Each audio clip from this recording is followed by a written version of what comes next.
bénissons l'Éternel Dieu, frères et sœurs dans le Seigneur, pour votre vie, parce que nous sommes pratiquement à la fin de notre marche ensemble ce mois-ci. Et nous demandons à l'Éternel Dieu d'achever son œuvre dans votre vie au nom de Jésus. Que tous ceux qui ont fait cette marche avec nous puissent recevoir l'esprit d'adoption dans le nom de Jésus. Que cet esprit les localise là où ils se trouvent actuellement et qu'il les possède dans le nom de Jésus-Christ. Que l'esprit d'adoption descend sur vous au nom de Jésus. Que l'esprit d'adoption vous saisisse. Que l'esprit d'adoption vous visite dans le nom de Jésus. Et que l'Éternel Dieu tes armées soit glorifié au travers de vous. Au nom de Jésus, j'ai prié. Amen. Frères, nous bénissons le Seigneur Dieu des armées qui nous a permis de pouvoir toucher chaque aspect de ce thème, l'esprit d'adoption. Et nous avions parlé de la justification, nous avons parlé de la sanctification, nous avons parlé de la régénération et nous avons parlé également de l'adoption. Nous allons finir avec l'esprit d'adoption et ensemble on va lire 1 Corinthiens chapitre 2, on va lire le verset 12. 1 Corinthiens 2, le verset 12. Or, nous n'avons pas reçu l'esprit du monde, mais l'esprit qui vient de Dieu, afin que nous connaissions les choses que Dieu nous a données par sa grâce. Et je veux relire cette partie très capitale. Or, nous n'avons pas reçu l'esprit du monde, mais l'esprit qui vient de Dieu, afin de connaître les bienfaits que Dieu nous a donnés par sa grâce. Que son nom soit glorifié. Alléluia. La Bible dit que ceux que Dieu a justifiés, sanctifiés, régénérés, ont eu droit, ont eu part à l'esprit d'adoption. C'est-à-dire l'esprit de la régénération a travaillé en eux et les a maintenant préparés pour être adoptés par le Père. Et il dit, ce n'est pas un esprit du monde qui fait ça. Et l'esprit du monde ne peut pas faire ça. L'esprit qu'on a reçu, l'esprit du monde ne peut pas, aucun autre esprit dans le monde ne peut pas faire ça. C'est seulement l'esprit de Dieu qui fait ça. Donc, frères et sœurs dans le Seigneur, l'esprit d'adoption, c'est un esprit qui nous prépare. C'est un esprit qui nous habille. C'est un esprit qui nous dispose pour être adoptés.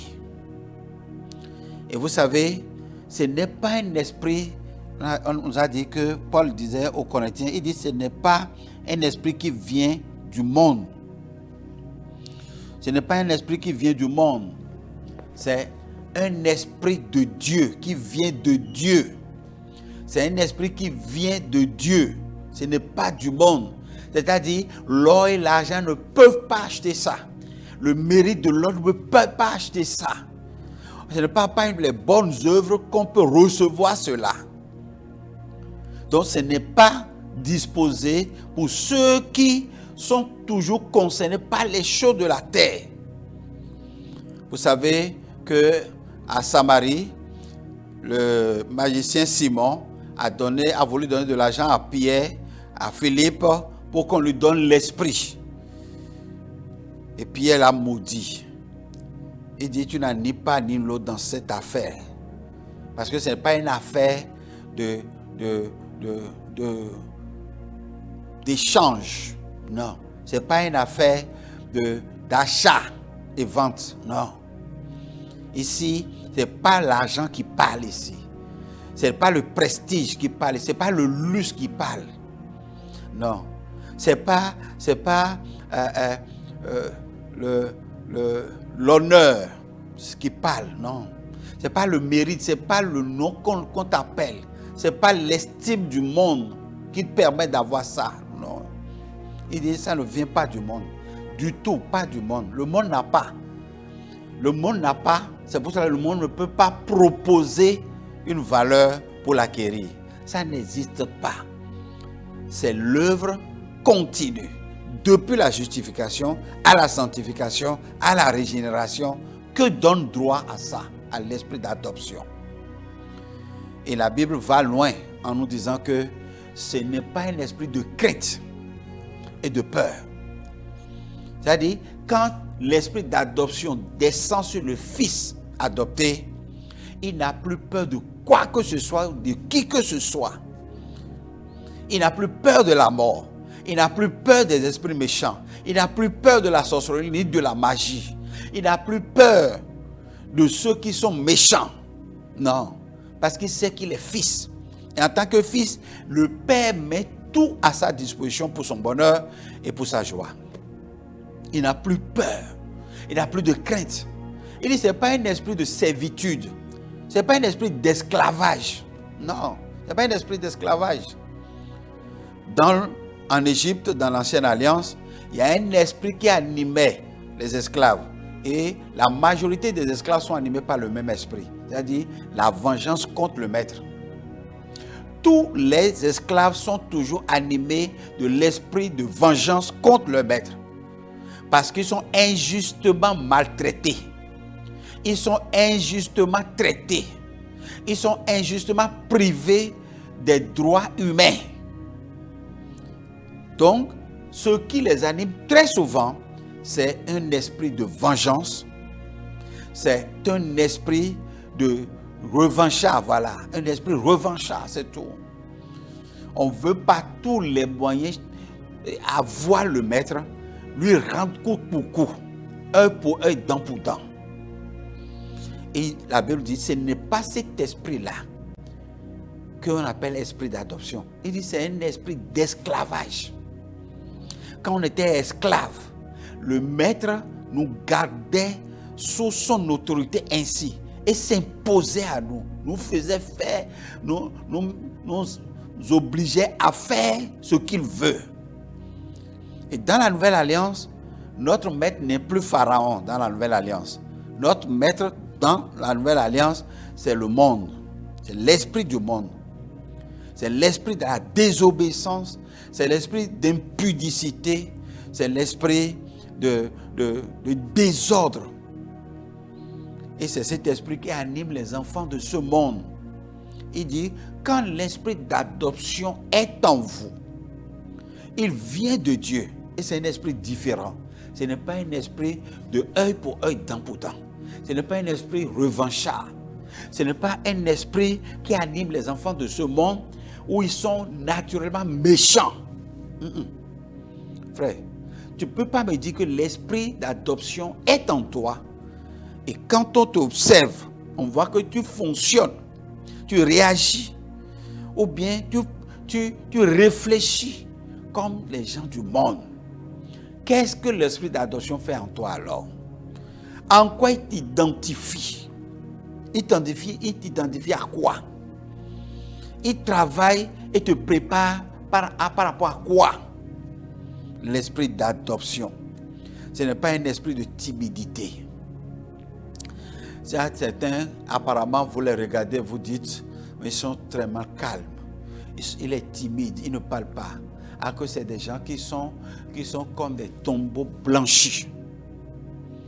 Tombeaux blanchis. Votre jugement sur leur vie, c'est exactement votre regard sur leur extérieur. Leur intérieur vous est caché. C'est pour cela que vous avez ce jugement sur leur vie. Et loin, la Bible nous dit que c'est des tombeaux blanchis. L'intérieur est totalement sale.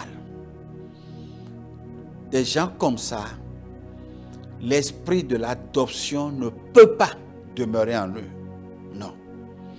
Le Père ne peut pas adopter quelqu'un comme ça, qui a un extérieur et un autre intérieur. Non. Non.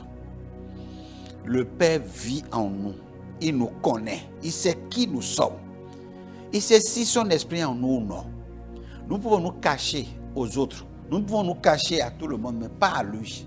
Il nous connaît. Il nous maîtrise. Frères et sœurs dans le Seigneur, tout le temps nous avons parlé de comment aller à l'esprit d'adoption.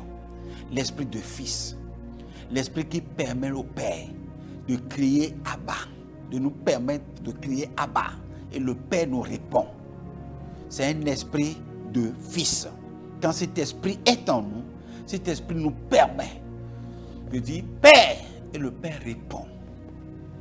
Et le Père répond. J'ai prié fatigué. Non. Il n'est pas question de prier, de savoir prier. Non. Il faut être adopté. Il faut que l'esprit d'adoption soit en vous. C'est ça. Quand le fils adopté dit Père, le Père répond. Le Père baisse la tête et regarde qui parle. Parce qu'il a entendu une voix de celui qu'il a adopté. Le Père reconnaît la voix de celui qui a adopté. Nous allons illustrer cela par Jacob. Quand Jacob a perdu son fils. Les autres aussi sont des fils. Ruben est fils. Simeon est fils. Lévi est fils. Issachar est fils. Ruben est fils. Ainsi de suite. Mais quand il a perdu son fils, son bien-aimé, Joseph, il est attristé. Il a fait le deuil pour ça. Quand il a retrouvé, toute sa joie était pleine. C'est ça un fils adopté. Ça c'est un fils, mais adopté. C'est ça. Un fils qui fait sa joie. Un fils qui le satisfait entièrement. Il l'a marqué, il l'a mis à part. C'est ça un fils adopté. Joseph était un fils adopté pour son père Jacob. Frères et sœurs dans le Seigneur. La raison c'est que quand il est arrivé en Égypte, il a adopté les deux fils de Joseph parce qu'il a vu que Joseph était déjà dans la gloire. Sans la bénédiction du Père, il est déjà dans la gloire.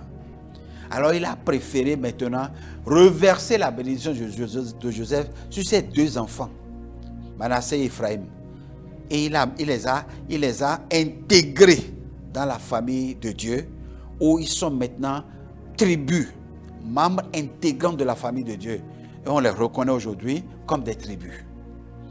Seigneur, vraiment je bénis ton nom pour ces profondeurs que toi seul tu peux nous permettre de saisir. Parce que le temps ne nous permet pas de les développer. Je prie, Seigneur, roi de gloire, que l'esprit d'adoption, Seigneur, puisse être, Papa Père, la soif de chacun au nom de Jésus-Christ. Dans ce mois, le 5e de l'année, et le chiffre 5 nous rappelle la grâce. Que cette grâce opère en notre faveur. Que cette grâce nous permet de pouvoir véritablement maîtriser ces vérités profondes.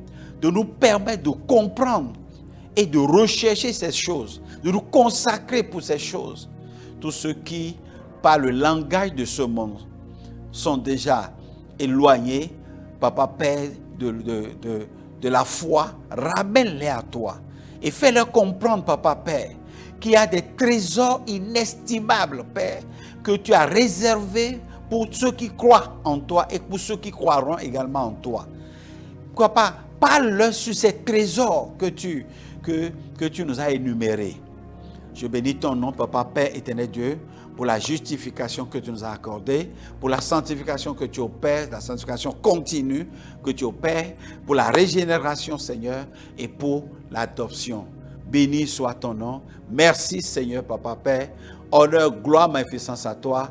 Pendant que, Seigneur, Père, tu nous permets encore d'être sur cette terre et de marcher, Papa, Père, dans la foi, donne-nous la grâce, si tu ne revenais pas, de nous revoir encore le mois prochain pour sonder les Écritures et que les Écritures puissent nous faire du bien. Tous ceux qui ont marché avec nous durant ce mois, bénis-les, Seigneur Papa, réponds à leurs cris.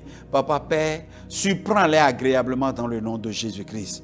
Je bénis ton nom également pour la maison, Papa Père, avec laquelle nous travaillons pour pouvoir répandre ces profondeurs dans le monde entier, afin que ta bénédiction demeure sur cette maison et que, Père, tu descends et que tu pourvoies à tous leurs besoins dans le nom de Jésus-Christ. Je bénis ton nom parce que tu les gardes précieusement dans ton sang précieux et que, Père, la gloire revienne à toi et à toi seul. Au nom de Jésus, j'ai prié. Amen.